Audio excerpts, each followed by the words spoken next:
Assalamualaikum warahmatullahi wabarakatuh. Perkenalkan, saya Lucia Putra Amelia. Di sini saya akan mempresentasikan tentang tim robot yang akan saya ikuti.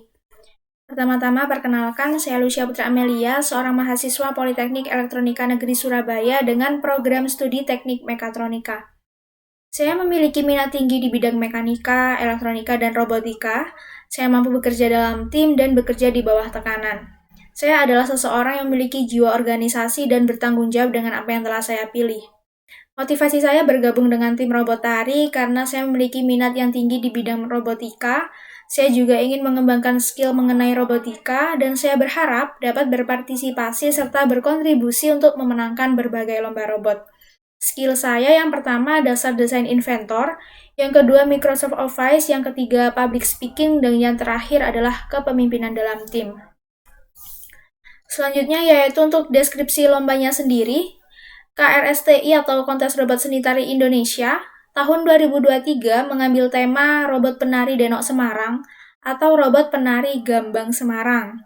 Nah, tari Denok Semarang merupakan bentuk tarian yang ditarikan oleh 4 wanita. Bentuk gerak dasar dalam tari Denok Semarang tergolong sederhana di mana gerakan tarian meliputi gerak ngondek, ngeyek, geol, dan jalan tepak. Gerak ngondek adalah gerakan seperti mengayuh sepeda, sedangkan gerak ngeyek adalah gerakan pinggul berputar. Gerak geol adalah gerakan goyang pinggul dan gerak jalan tepak adalah gerakan dengan telapak kaki berjungkit.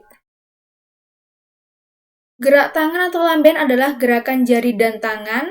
Nah, goyangan pinggul seperti ombak air laut yang menghiasi Semarang. Oleh karena itu, tarian ini enak dan nyaman dipandang mata. Selanjutnya yaitu deskripsi lomba, yaitu garis besar permainan dan peraturan. Nah, kegiatan seleksi lomba KRSTI tahun 2023 akan dilakukan dalam 2 tahap, yaitu lomba KRI tingkat wilayah melalui daring dan lomba KRI tingkat nasional melalui luring. Masing-masing robot harus dapat menari di atas arena persegi panjang, bisa dilihat di gambar yang telah saya sediakan. Lantai berwarna dan berukuran 2440 dikalikan 1220 untuk masing-masing tim.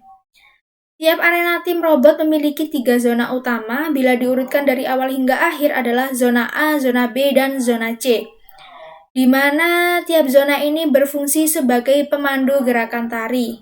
Zona A terdapat zona mulai untuk 2 robot penari, zona B terdapat zona larangan, dan zona C terdapat zona tutup. Gerak tari robot harus diselaraskan dengan irama musik pengiring tari atau selaras dengan tari Gambang Semarang.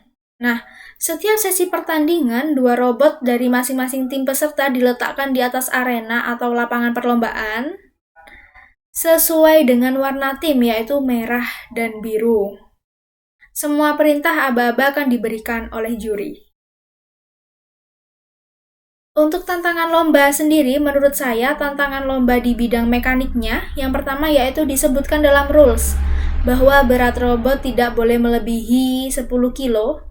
Hal ini tentu akan menjadi tantangan tim bagaimana sih membuat robot dengan berat yang telah ditentukan. Selanjutnya yaitu ada tinggi robot, di mana tinggi robot ini telah ditentukan yaitu 55 kurang lebih 5 cm, tidak termasuk aksesorisnya. Yang terakhir yaitu setiap tim diharuskan membuat 2 robot humanoid, bukan hanya 1 tetapi 2, yang mampu melakukan gerak tari untuk mengikuti musik kesenian tari Gambang Semarang.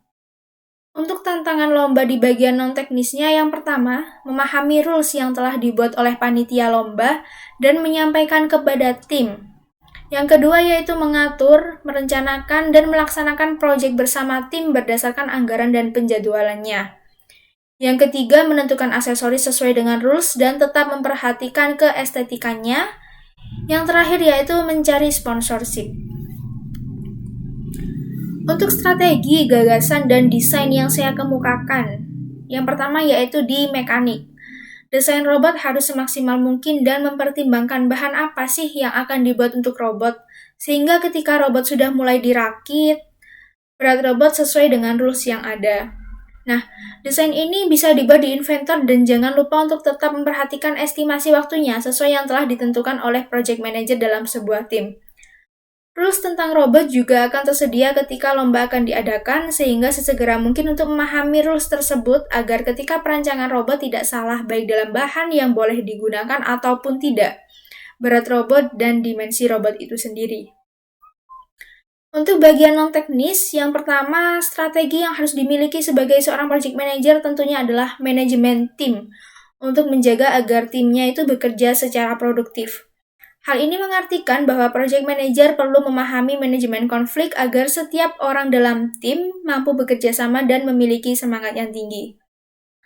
Selain itu, manajemen waktu juga sangat perlu, artinya pembagian pekerjaan dari yang mudah hingga yang paling sulit. Dari sini maka akan diketahui mana sih pekerjaan yang membutuhkan waktu singkat dan mana pekerjaan yang membutuhkan waktu lama.